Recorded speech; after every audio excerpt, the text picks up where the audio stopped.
And boom. Welcome back, everybody. It's the OmniverseComics.Guide podcast. We are the OmniverseComics.Guide guys. That's me. I'm glad that's you saying that, man. I can't. No, it's too much. The Is it Comics too Guide much? guys. No. Did I just do it? You did it. It's not that bad. Woo! You can do it. Thank you, everybody, for tuning in again. Everybody that's on Twitch, though the folks that will watch us on YouTube after the Twitch live, don't forget to rate and subscribe us. Give us a thumbs up. Say something in the comments that you like or you don't like. It helps us make better stuff. And of course, subscribe on your podcast platforms. And don't forget to visit OmniverseComics.Guide. The reading orders, reviews, videos, podcasts. Nice. Welcome to the show, Dave. How are you? I'm okay, thanks, man. Are you? I like your lantern hat. It's very appropriate. Thank you. Yes, I brought a change of I want hats that today. hat. You want it? Yeah, I've never seen that one before. Have you worn that No. before? Maybe. I don't know. I might have. I brought a change of hats today as we go through our DC universe, because we're going to be talking about a creator spotlight, one of my favorite creators, Geoff Johns, DC alumni, legend. I don't know a character he hasn't written for DC, and he's done pretty good. At almost all his takes, he's done a pretty decent job, if not great. If not great. He does tend to veer between excellent to good and rarely below, I think. From the little I've read, anyway. Yeah, and I think like most writers, their creativity, I think, can extend so far with a particular brand of characters or toys to play with and whatnot, that sometimes their best stuff has been done, right? And they just need to move on and sometimes try different things. But with Geoff Johns, it was like 20 years worth of solid work, really reinventing or rejuvenating the universe a couple times. Yeah. That's true. A couple things from Marvel that he's done. Yeah, his Avengers run is okay, and then he's done some other bits. But I mean, like, he did a Vision miniseries, he did Morlocks. DC is his strength. Yeah, that's really definitely the wheelhouse. We're gonna switch it up a little bit this week. Yes, we are. Dave has put it upon me the privilege to give 10 of my own Geoff Johns stories, because we want to just give you something different this time around, right? Basically, dude, you're the expert when it comes to the Johns. You're the expert. I wouldn't say so much of the expert, but I've read a lot of his work, because he was really hot at a time where I was getting back into comics, and and he was working on Green Lantern at the time, still doing JSA, finishing up Infinite Crisis. Like, he was kind of everywhere at DC, and it was one of those first times where a new name really stood out to me. Like, who's this guy? He just seems to be writing all these books. Is it? Yeah. And I seem to like it all. Well, he's consistently on that top 10 Wizards thing. Like, he was like 1 or 2 on the top, because like, he was ruling DC. Yeah. And that actually made me go, what's going on over there? What's going on over there? Looks really good. I want in on that club. So I was trying to kind of get into that at the same time Civil War was going on. It's like, I can't afford this. I need to sell my legs. Yeah. Yes. It was a great time to be a comic book fan, because you really had something exciting to buy every Wednesday that was fresh, but also very true to like the core of like the characters, just doing something different. Yeah. Maybe the last decade where that could happen. Yeah. I don't know. Hasn't been that as fresh since, but maybe that's just our taste. But I think this time there's no need to say who's going to go first. I guess it's just going to be me. It's fine. I'll go first. So, I got nothing. But you've read quite a bit of Geoff Johns stuff. Yeah, but not I think, to give a fair summary of like what is the best stuff. Mine is like around the skirting board. It's like the bits around. I haven't hit that real core Johns. Sounds weird. Just yet. So yeah, let's shake it up, do it differently, and I want to learn something, man. Okay, I'm gonna go. I don't know if I may have mentioned this before in passing, but never really on a list. And there's no better time to do it than the actual Geoff Johns episode, and it's his Hawkman. I'm gonna go with a particular storyline in Okay. this one. A JSA crossover, which he was also writing at the time. Is that something Lightning Saga? No, that is a crossover with Justice League, but in this one Oh. it's called Black Rain, and it's a basically a version of the JSA versus the JSA, like the anti-heroes of the JSA, the Black Adam, the Atom Smasher. Black Adam has basically put together his own little cabal to set things right. He's going to take over Kondak, and he's going to become a ruler that brings people to their proper justice, his version of justice. And of course, that's not Justice Society protocol. At this point of the series, that this is a difficult thing to recommend for a first-time reader. If you do enjoy team books, a good like long run of a comic book series, kind of like Thunderbolts was, where you're going to get an extended period of time to get to know these characters. The JSA is a really, really solid collection to have, but it is a collection. Yeah. In all fairness, so this story comes almost dead in the middle of the run. And it's, I think, one of the first storylines where Geoff Johns is writing completely by himself, because he was collaborating with David Goyer for a good portion of the first half. Didn't David Goyer write it on his own initially? Initially, yes. Right. It was initially him and James Robinson. Oh, yeah, James Robinson, yeah. And then Geoff Johns would come on, and then Geoff Johns and James Robinson were collaborating on the Hawkman run. Right. That was happening all at the same time. So I kind of am confusing. I read JSA in the last week as well as the entire Hawkman run. It was a huge chunk of comics. So, but because the character intertwines and they do all this like Egyptian history and, you know, the Shazam characters are involved. So you're always going back into the mythology of the JSA, which is very strong. But yeah, there's a lot of jumping through time and traveling dimensions in this. But this is kind of like it's a build up through all these big, huge storylines that have been happening where the team is finally facing off against each other. And the cast of characters that Black Adam puts together in order to ward off the JSA when they do come for him, because he knows, like, I know they're going to come for us. They're not going to like our brand of justice, but it is just. And some of the things that he's fighting against, you're kind of like, yeah, I guess children being sold as slaves and being abused, like whoever's in charge of that, I guess we could kill him. Like, that's not a bad person to get rid of, right? We all can, our heart would go to that and be like, yeah, that's a person that doesn't deserve to be around anymore. But then you think to yourself, but when you're a hero, how do you deal with that? So this is the JSA. Hawkeye and his side, he takes over as chairman. At this point, it was Mr. Terrific was the chairman of the JSA, and Hawkman comes back and he basically says, "I'm taking over." Oh, because for something like this, we might have to go where you guys don't want to go, and I'm ready. And everyone's kind of like, it's Hawkman. So it's really got that legacy feel to it. That sort of, you're really starting to see Geoff Johns sort of spread his wings, as it were. No pun intended, but we intend that pun. Intend that pun, Mo Flipper. Yeah, and it's the end of his run on Hawkman as well, where this ties in. So it like ends his era as he continues on with the JSA. But I don't want to give too much of it away. But there's so much really good character building throughout the series. Like, I could, just flipping through the book before we began, I realized, like, man, this is a good arc, or this is a good arc. All of these would be really good picks for a Geoff Johns top 10. That run is really solid. Okay, number 2. This is weird. It's very weird. Do you want me to say the numbers? Would it make you feel less weird? What's your number 2, dude? There you go. Okay. Anybody in the comment section, please feel free to chime in and give your takes on stuff. All right. We've talked about this series for a while in the last couple of weeks. It's come up in different episodes, and that's 52.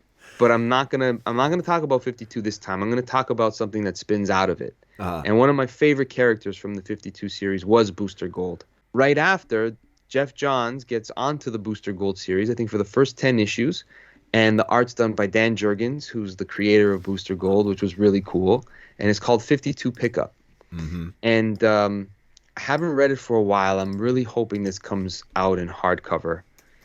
deluxe edition of some kind, because it's a really fun 10 issues, if memory serves. But it's him making sure that certain events do not get disturbed in the timeline, because we know Booster Gold is a time hopping character. Yeah. And he's got a lineage, like a family lineage connected to that as well. But each book is him kind of teaming up or finding himself in a very classic DC storyline where he could either change things and what if that changed?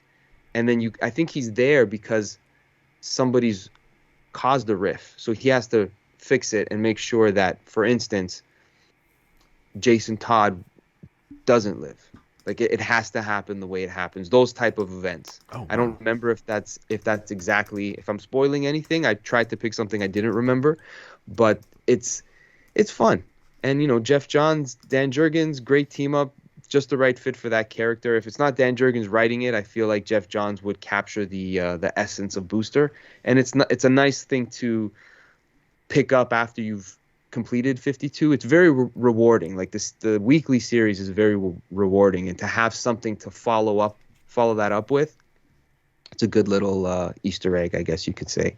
I don't have those books to show off right now. Well, that's the thing. It looks like they didn't even finish collecting the series, which is No. a bit of a shocker. I think they are all available on DC Infinite, if I remember rightly, because I've looked it up because I want to read it. But it's like 58 issues, 47 issues, sorry, and then there's a 1 million issue, which of course is going to link back to DC 1 million, and there's a 0 issue, which will link back to the 0 hour, presumably. What you were saying as well about that period of comics for the big two, where they were really making the most of their history.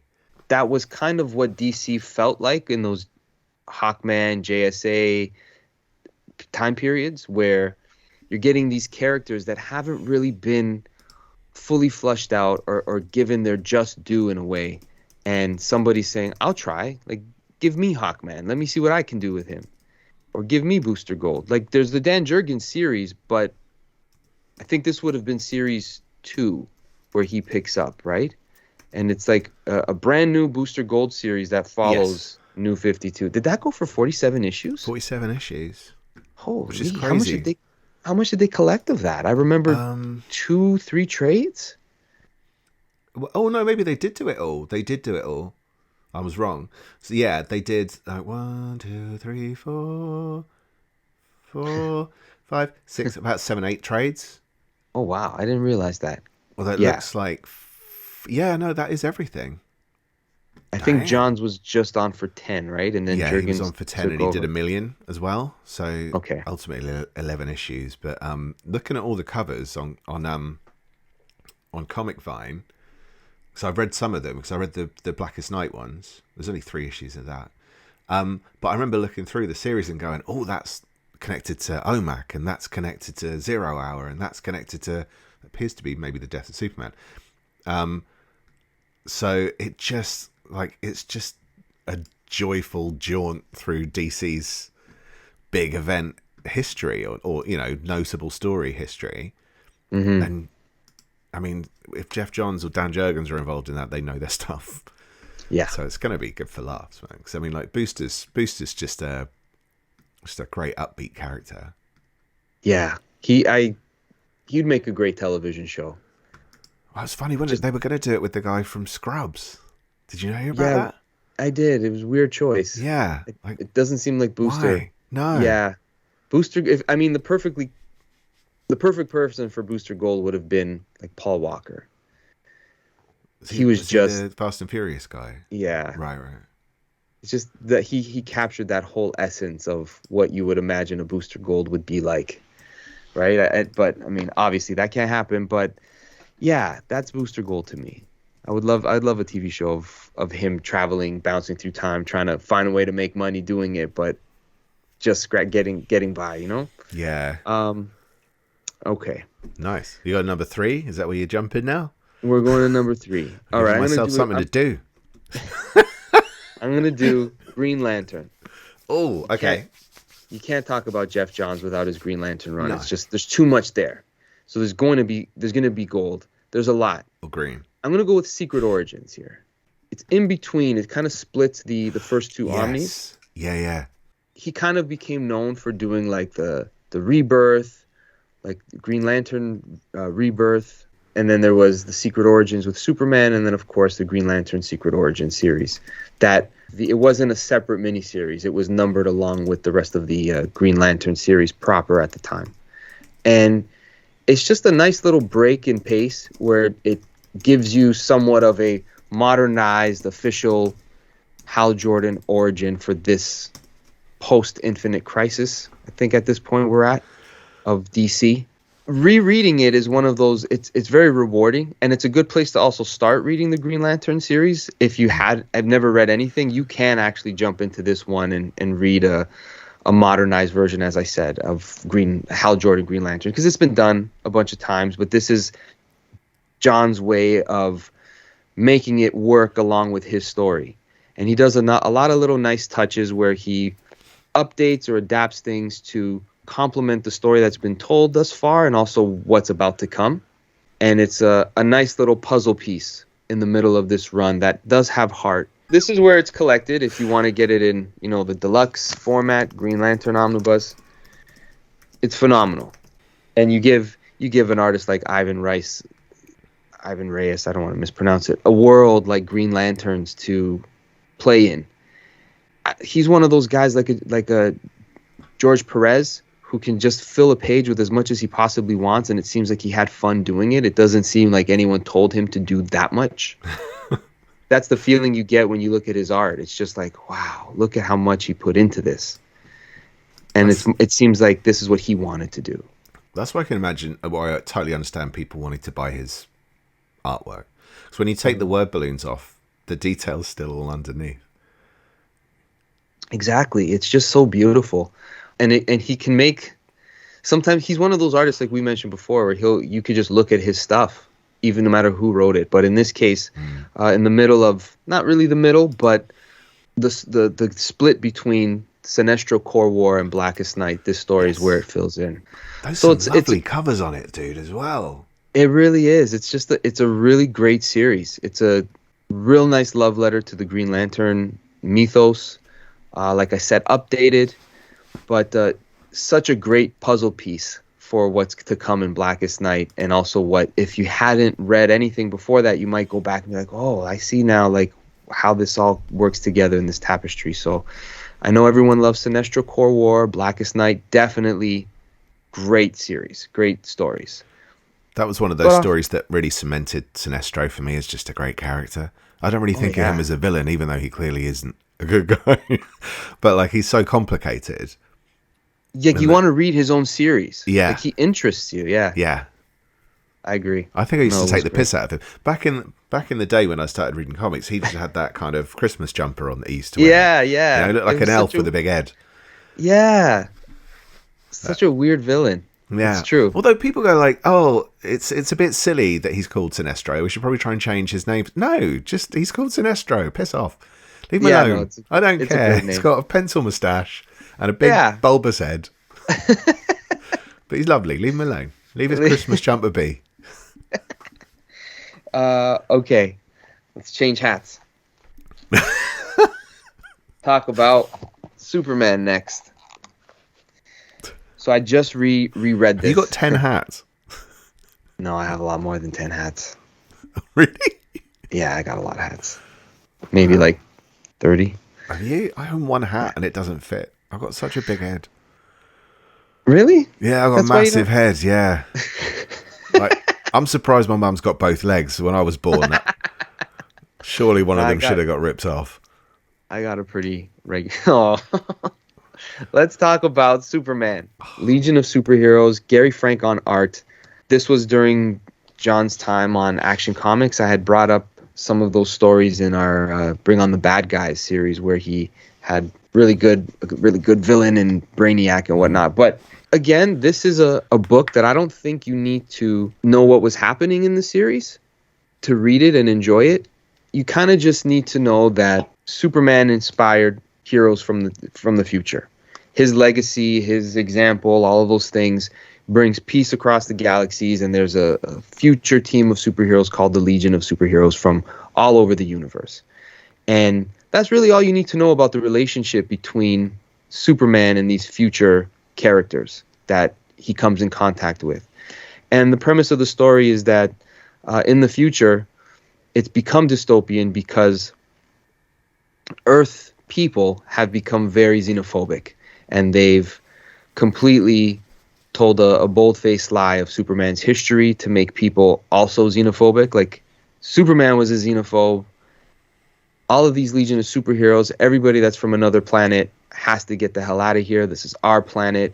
It's a very interesting commentary of a comic, but nothing is outrightly, it's not outrightly about anything other than intolerance, complete intolerance.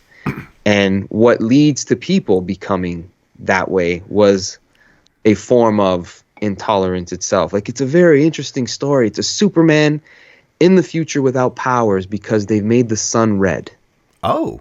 To make sure that if he ever happens to travel through time to visit again. That sounds like a lot of effort. That's like Batman sorting out all that, making everything earthquake proof just in case. Right.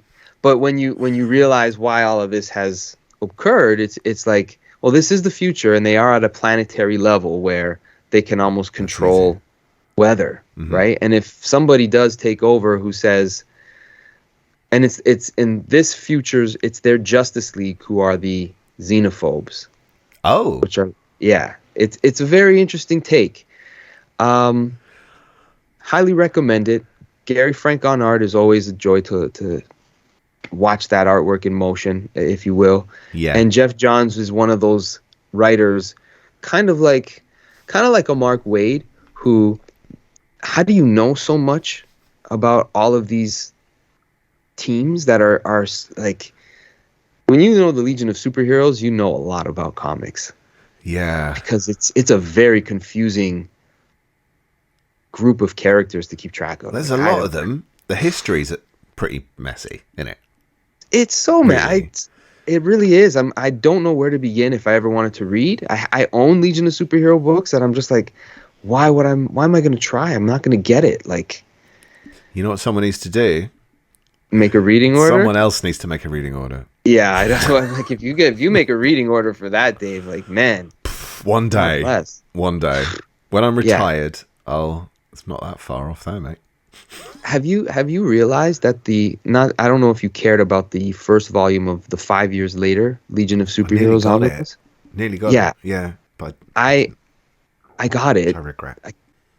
And now the volume 2 is basically being given away for free on Amazon. What? In Canada. It's a $200 book, and it's on sale for $65. Get out. Are you getting it? And I'm like, I feel like I should just get it to complete the series, but I don't know how it reads. I don't know. I guess for $65 you find out, but it seems like a bit of a chore because it's the Legion, right? I'm just like, oh, Colossal Boy and Cosmic this and Thunder Lad. Yeah, it's just it seems. But I say all that to say that if you've never been wanting to read Legion of Superheroes or Superman, this is actually a really good one and done story in a way. It does tie in with other stuff happening in Superman's life, but it's him being taken away from that. It's like a little break from it all. So, yeah, check it out. Nice. Superman, Legion of Superheroes. Nice. Where shall we go next? All right, I don't have a hat for this character. Oh, dude, you got 30 hats. How do you not have? I don't have a hat for this. Shameless. Shameful. I think this is the series that you're a big fan of.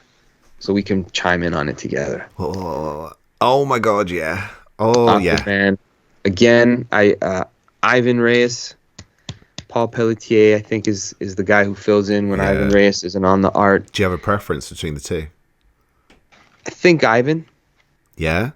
But it depends, because sometimes I prefer Pelletier on stuff. It's hard. It's hard to say. I think Ivan, though. If I had to pick one, like if it was one person doing all 25 issues, I think it would be Ivan for me. I'd go the other route. Yeah. I would totally go the other route. I know I pronounce it totally different, but I'm English. That's what we do. We anglicise it, mate. Paul Pelletier. You know what? You might be right. I don't actually know how you pronounce it, but I love his stuff so much. I've bought and read books and suffered through them with really bad writing because his art is so beautiful. I'm looking at you, Cyborg. That was a terrible series. Both of them are amazing on this series. This is if anybody's been kind of on the fence about owning an omnibus, this is a great one to start with because it's just this one book. It gives you the entire story that Geoff Johns told. If you've seen the Aquaman movie, they did try to draw a lot from the well of this book, pun intended. But pun. But having said that, the book is much better, and it's the story's service. Good. It is, and I'll go without saying get the whole thing. Try The Trench. Go with volume 1. No, get the whole thing.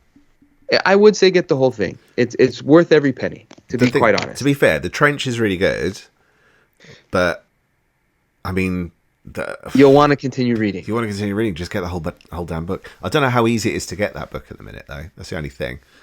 Yeah, but take a look. It's very strong. Like it's stronger than it has any right to be. And bearing in mind, I think that was the first Aquaman story that I'd read. And I was thinking, like, I'll try it, but like I don't really want to. It's Aquaman. Me too. How good's it going to be? And then it was just like, this is so good. Yeah. I'm reading Aquaman. What the hell? It's like that's the thing with Geoff Johns, right? Is he had me reading characters that I would probably never given the time of day to long form, like be committed to a series. Like I hadn't really been too interested in reading Green Lantern comics long term. If it was a great story, I would check it out. I would love if he showed up in made a cameo in a book I was already reading. Yeah. But I became he became one of my favorite characters. And I wanted to I'll read other Green Lantern now because I have a appreciation for the lore of the character. And go ahead. No, go for it. I don't want to No, he addresses all those things that we make fun of Aquaman for. Yes, that's exactly it. Because funny enough, I used to take the piss out of Green Lantern quite a lot for some of those ridiculous things. Like you should. It's ridiculous. Like the yellow thing. Oh, yeah. I can do anything as long as the thing I'm using it on isn't yellow. What shade of yellow? Is there a specific CMYK code that you like? It's ridiculous, utterly ridiculous. But like, he explains that, and you immediately make sense of it within like a couple of pages, and you go, "Oh yeah, okay, it's fine. Yeah, that makes sense now." No one tried before for decades. Yeah, it works. No, it's Aquaman is surprisingly great. Yeah. And no shade to Aquaman, because I know Peter David has worked on the character. There's been a lot of different people who've tried their hand, but nothing has ever made that character become movie material, if you will. All right. Do you want hat change? Oh, look at that one. I wonder what you're going to be talking about. I reckon it's Hulk. So, very quick advert for the website. We mentioned the website at the start of the episode, so that's cool. But if you're kind of going, I don't see the benefit of going to another Comic Geek website, go. That's all I've got to say. No, wait, there's more.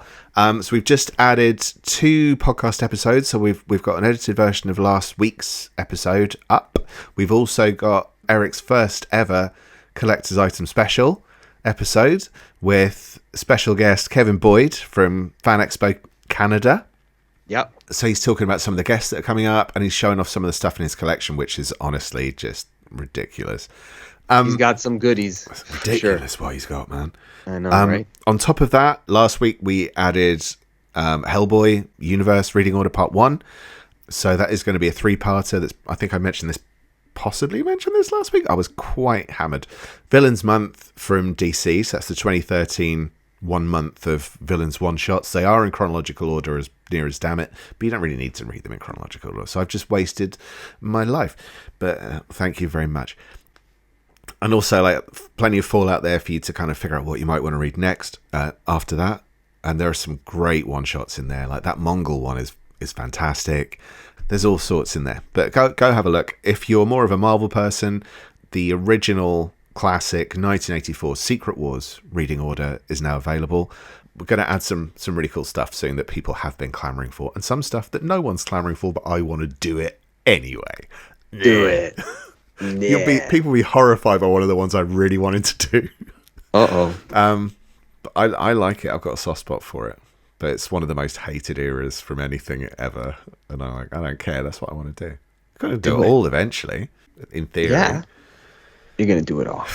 Gangster. You're a gangster. You could do it. Comic gangster. Is that a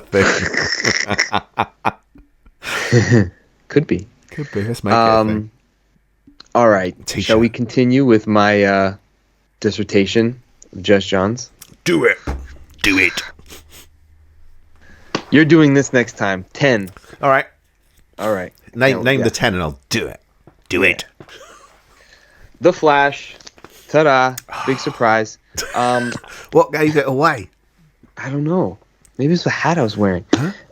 So everybody knows that the Flash series by Geoff Johns, for some, is their favorite version of Wally West, heavily influencing what you see on the television show and whatnot. And it's his favorite character. He said before that that's his absolute favorite DC character. He's got such a soft spot for him, clearly using him as almost the MacGuffin for everything in the DC universe, right? If you need something changed, you send the Flash to travel through time. But this was his actual run. Intend that pun. The longest one, a creator that was on after, I guess, Mark Waid, who had left a fingerprint on the character. Yeah. The first volume of this is a lot of fun, but he really finds, pun intended, his footing in volume 2, and that's where you get a lot of the payoff.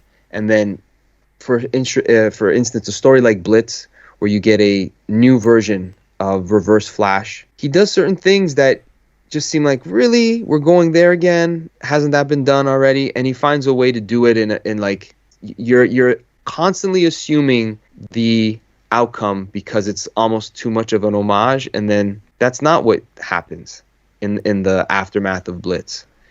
So it's the event and then the aftermath of it, and how Wally has to find himself again, almost literally, because in partway through this story, he completely forgets who he is, keeps on living his life, but has no recollection of his Flash family, if you will. And how he has to come back to remembering all of those things is so cool. So I know you haven't gotten there yet. I can't wait for you to read. I'm so close. I can't wait for you to see how you respond from the beginning of the run as it goes on, which one you'll like better. Because I remember being told that the first half is good, but once you get past this point in the storyline, it's off to the races. As many puns as I can think of, I'm going to do it. Hey, look at me go. Woo! All right. I feel so weird not saying, Dave, what do you got? I'm going to go back to the JSA omnibus that I read. Cool. Not a storyline. It's a one issue, a one-off. It's one of those JLA Justice Society team-ups, but it's like those quiet moments, the Thanksgiving issues where everyone gets together. This one's called Virtue, Vice, and Pumpkin Pie, because they did a graphic novel in the first half of this run with Carlos Pacheco. Yeah. Beautiful, beautiful stuff. I didn't want to list that one because it seemed a little bit too obvious, but this one is like the sequel to it, and it's a lot lighter, but it does have a lot of really interesting character interaction where you've got, Diana, people challenging her and misunderstanding her, and she's got to speak her piece amongst that table at Thanksgiving. And then storylines that are happening throughout the JSA book, people have their moment to kind of talk about it. And the whole time, you got Batman, who's the leader of the JLA, and Mr. Terrific, who's the chairman of JSA, kind of sharing notes.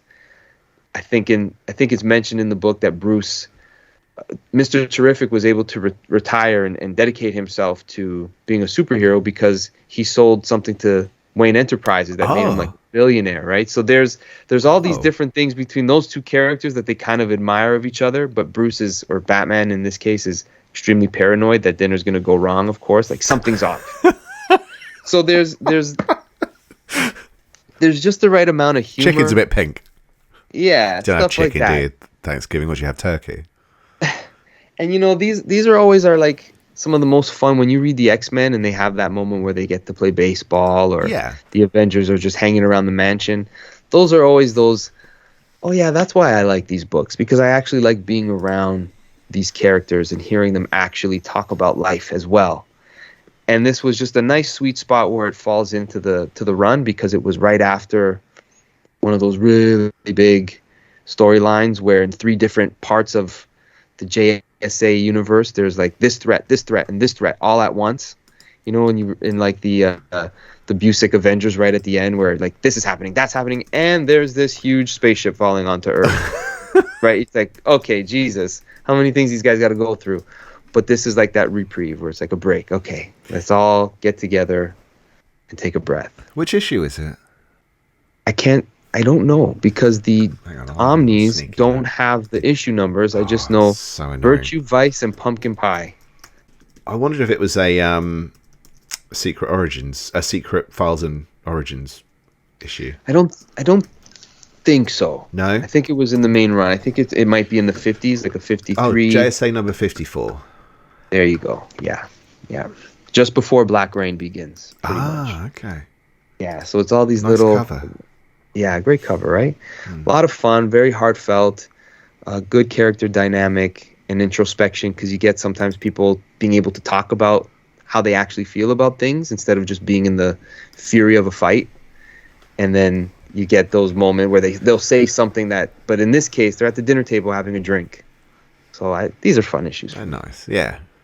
Yes, Marvel Man was just saying the downtime periods can be really nice at times. That's the thing. Like, I think that's something I don't think we saw a lot of around from the mainstream companies before I kind of dropped stuff in favour of going towards indie books, because it was just event. It's like, we need this. You need the quiet moments. You do. Yeah, and you want sometimes things to be left uninterrupted.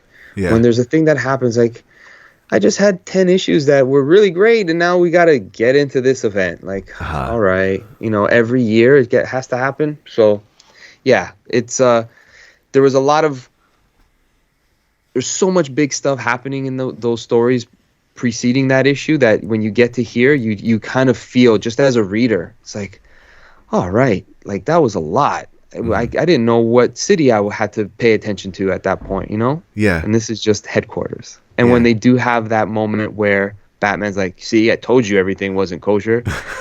It's handled like in a page. It's like a very simple sort of moment to add to the levity of it. What did I say? What did I do? It just sounds so funny. It's almost like, when you talk about some of this stuff and it's kind of silly, and then you start explaining it, and then you go, yeah, this stuff is weird, isn't it? But like, it's so good and it's so much fun when you're reading it. It's just fun. It's all these people dressed up as animals and whatever in a room eating turkey together. It's weird. It's ridiculous. Why does it work? It just does. Wildcat is there talking to Power Girl, like the most ridiculous costumes in the world. And you're reading it and you're like, "Aw, that's such a sweet thing to say," right? Only in comics. Yep. That's why they're so awesome. Number 8. Ooh, number 8. What you got? I'm gonna go with a favorite of mine. Mentioned it before, but I can't help it. Can't do a Geoff Johns without talking about his Justice League. Oh, this is the whole run. No, this is the Dark Side War. Oh, okay. This is the original omnibus for the Dark Side War. It is the climax of the New 52 Justice League series, which I feel does a lot of fan service. You get Darkseid returning, and I know how you enjoy this whole run, but do you think in order to get the Darkseid War, you've got to read everything prior to it? You don't necessarily have to, but I've just finished Forever Evil for the second time, and then I hit all the Geoff Johns. I forgot about the second level to it, as to why the crime syndicate had made the jump to Primer, which was to escape a thing that's potentially going to kill them. Like some of the most unstoppable, because they're basically the Justice League, but with no barriers, because they're bastards. So they're afraid of this thing. It's kind of, well, what's the thing? And everyone just assumes it's Darkseid, and it isn't. So that's where that build-up happens. Yeah, no, it's true.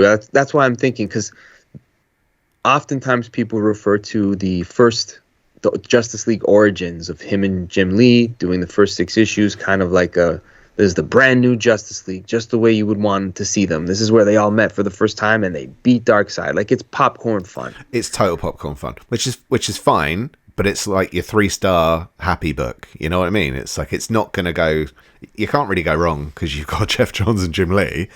But you're not going to, it's not going to blow your mind. But so as an intro, that works just fine. Hi, everyone. Oh, nice to meet you. Nice to meet you. Nice to meet you. Now let's get to the kind of the more interesting. The second storyline, I didn't think was that good. But Throne of Atlantis is really good.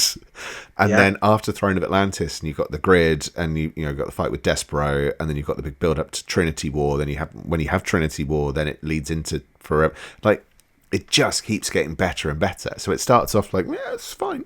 And it just gets really good. Like, Forever Evil has no right to be as good as it is.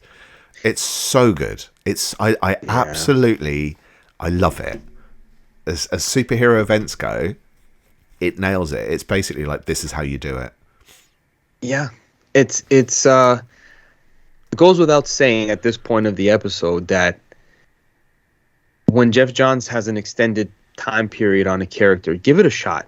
Like, it'll be worth your while to, it seems like, oh, that's a lot of comic books to read. Just try one of those characters. But in the case of even the Justice League, I say all that because the Justice League, the further I time goes by, like that we're separated from that New 52 stuff, I look at that Justice League stuff as such a love letter to the history of the team, where he includes the crime syndicate and he has a classic kind of Darkseid battle, just a fight. And then he brings back the Anti-Monitor. It's got so much things that and then when he even goes into the JLA stuff, where he starts the Justice League of America sort of team that is in place to keep this Justice League in check. It's so interesting, right? Yeah, it's a totally different take.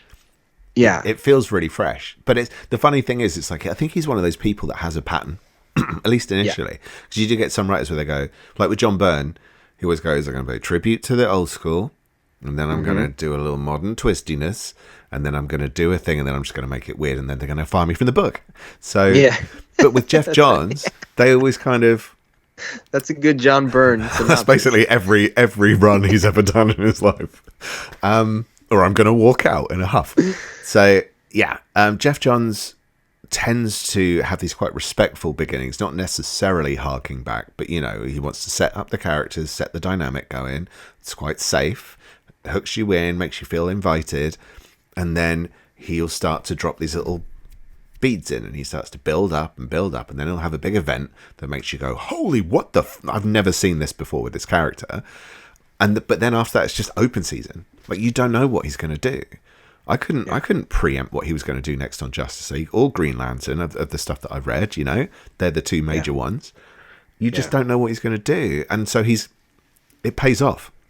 And that's the thing, I think, like with your question in terms of the Darkseid War, can you just read it on its own? Yeah. But is it better to read it with the rest? Yeah. Yeah, it's worth it. Yeah. It feels strange because we're always so like, how do we get a person for the first time giving it a shot? Give it a shot just because it's Jason Fabok on the art.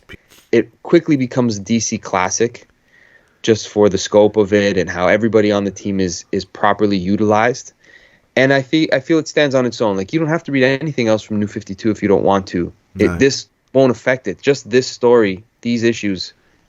This is its, I guess, the way people were feeling about Infinity War in the MCU is kind of the way you go into this feeling. There's a lot at stake. Yeah. There's a lot that could change. It's just very, very big and cosmic. And you see Batman sitting in Metron's chair. Like, oh, it's crazy. Yeah.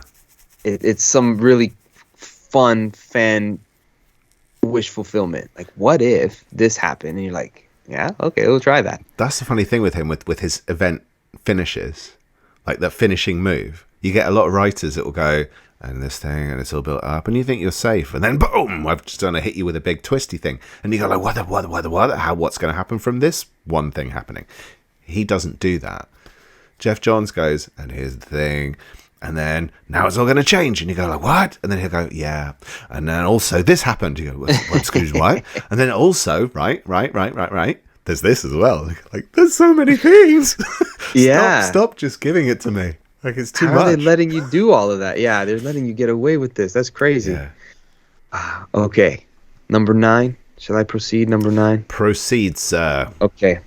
I'm going to go back to something that I had mentioned before. It's a little bit of a dark horse pick, and hopefully people will appreciate it.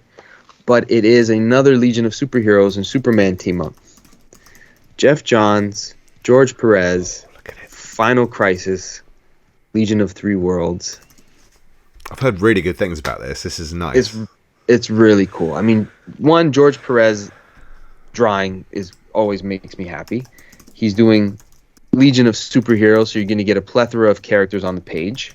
Geoff Johns is going to mess around with all of the crises in this Final Crisis tie-in with the Legion. Crises.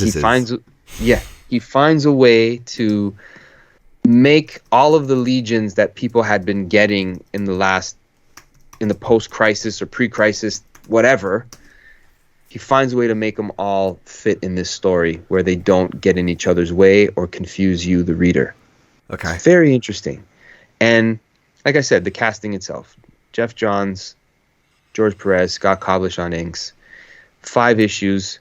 It's just a ton of... Yeah, it's not too long. Not too big of a commitment. I don't think you need to read the rest of Final Crisis to enjoy this story, but it is a tie-in to an event that, of course, will just add to it. But... I mean, look at George Perez. Like, that's just an example of stuff. Like, dude, you know, like it's just fun. Who's doing the colors on that? Like, I do not envy whoever colors in George Perez. Right? Let me take a look. Hi-Fi. Oh God! Wow. Okay. I don't realize how prevalent they were. I don't know if they're a studio, a lot of them, or what. But... It feels like it. Yeah, it feels like I've never met or seen Hi-Fi at the comic conventions yet. I think they were definitely, it had to be. With something like that, man, what an undertaking, like you said. But it's got a lot of twists and turns and callbacks.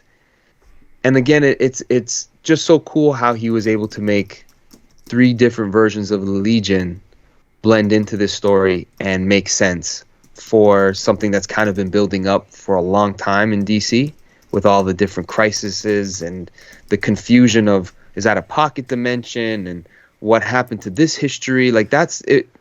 It was very messy. As much as they tried to tidy up post-crisis, they didn't make up for a lot of things that people were like, well, what happened to this thing that I liked? Like, how are you going to make that work?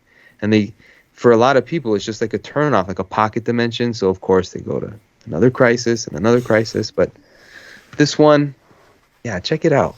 All right. And this is a good first time, maybe not a first time reader friendly, but you're not committed. You're not as committed as if I say, get volume 2 of The Flash.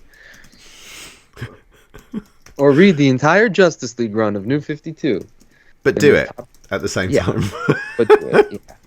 Because I was thinking actually, if you get the Final Crisis 10th anniversary omnibus, I'm pretty sure it's also in that. Yeah, it is. Yeah, Final Crisis Legion of Three Worlds is in there as well. Yeah, that is one hell of a omnibus, right? That I haven't read yet. I read Final Crisis when it came out, and then I reread it in trade, and I always felt like I'm missing something. I don't get it. I don't. I do, but mixed. Yes, some people just absolutely swear by it, and I feel like a proper read-through might do the trick. Because I was very confused with Grant Morrison at that time with his Batman stuff. It's like, is Batman dead here or is he dead there? Like, what's going on with this guy? But out of the Final Crisis stuff, that was something that stood out for me. Like, I just owned that one trade because of George Perez doing Geoff Johns, man. It's awesome. Yeah. How can you go wrong? How can you go wrong? What more can you say? Am I on 10? One more. One more. Okay. Well, no pressure. 1, 2, 3. I really thought that was number 10. I was thinking like, wow, what a finisher. No, mate, you got to do another one. You know what I mean? Come on. If we miscounted, and I'm an idiot, which is highly likely, then you've got a great top 11 going on. Well done. Okay, I'm gonna go with Green Lantern for the final one. I'm gonna go with Blackest Night. We talk about Sinestro Corps so much, and I love it, and it's such a highlight in comic books. Yeah. Period. But the payoff of, like, as you read this Geoff Johns run, and of course, like I said, this is commitment comics in a lot of way, but it's worthwhile. It kind of shows you how the magic works when you stick around. It all builds up to this Blackest Night event where it's basically the DC Universe Walking Dead. All the characters that have passed away or been killed, or major things that have happened in the last couple years leading up to this. He brings it all back, and it's very creepy. It's very uncomfortable. There's conversations between characters who may have wanted to have conversations for so long, but one person's in dead form. It's just so much has been building up to this moment, and he sticks the landing, and it's a worthwhile read. And you just wonder, like, how are you able to pull these off? Where, like, Sinestro Corps was kind of, if you ended the run there, it would be like, nicely done. Yeah. That's awesome. Yeah. Good for you, right?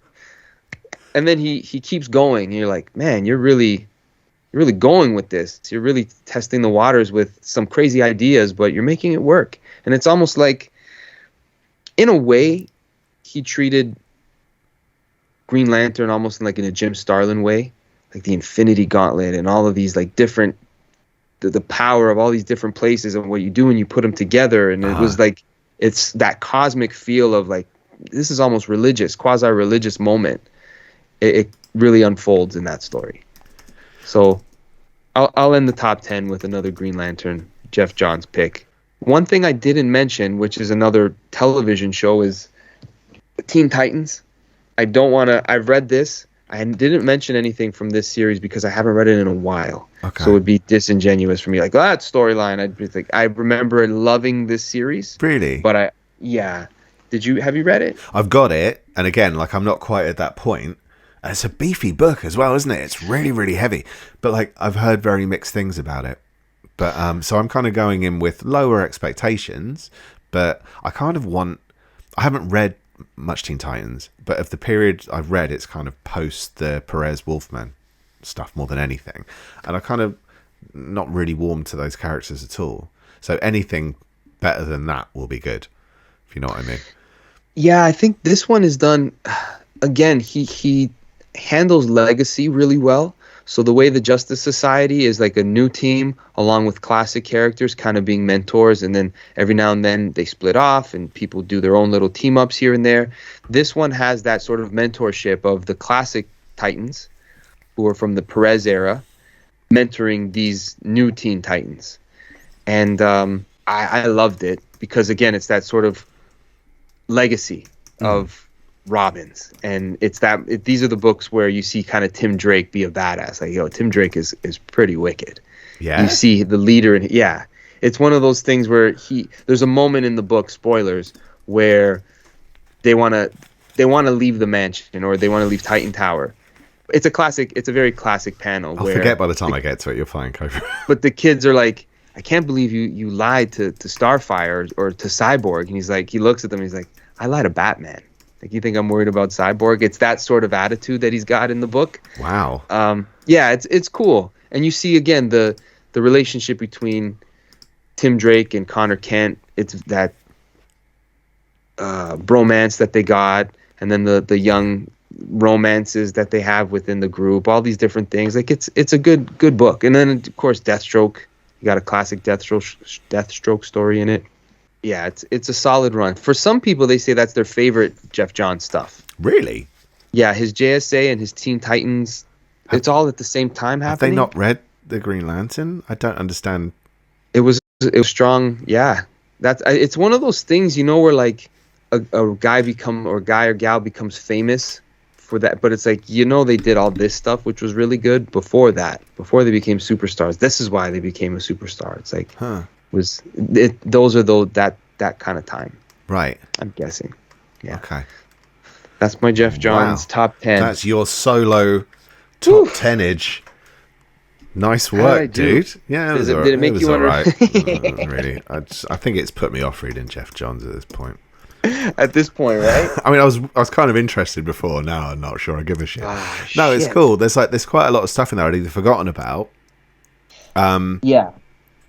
But more so, I think it's a whole load of stuff I haven't gotten to yet, and it's making me go, I've finished reading Forever Evil, as great as it was. I need to jump back and get into that 2000 period of DC, because it's pure gold, dude. It's look at this stuff I get to experience for the first time. I'm reading JSA right now for the first time. I was kind of like, I haven't read that. I should be able to list something from there to like recommend to people, because it seems so silly to be like it's 3 omnis, but yeah, like it's like 5,000 pages worth of comics that he did for that team, but it's strong stuff. It really is. So far, I would give it a solid 8, and I'm halfway through. Wow. Yeah, I hope it gets people excited to give it a shot. I know some of it is like, oh, I got to read a lot to get there. Not really. Some of them are pretty, what do they call the term? Evergreen stories that you kind of like, just give that a try. Yeah. And it should be fun. If you like it, give it another shot. Absolutely. We've got a couple of comments. BC Scrubs was saying about liking the original Teen Titans animated series. I don't know how much of that was influenced by Geoff Johns, or was it not that period? But did you ever watch that? I haven't watched a lot of it, but I hear very good things about it. Yeah, I've never really watched it. I love Teen Titans Go, and I probably deserve a kicking for that, but I love Teen Titans Go. I did like Young Justice. I know it's a little different from... I've never seen it. That was a really good show.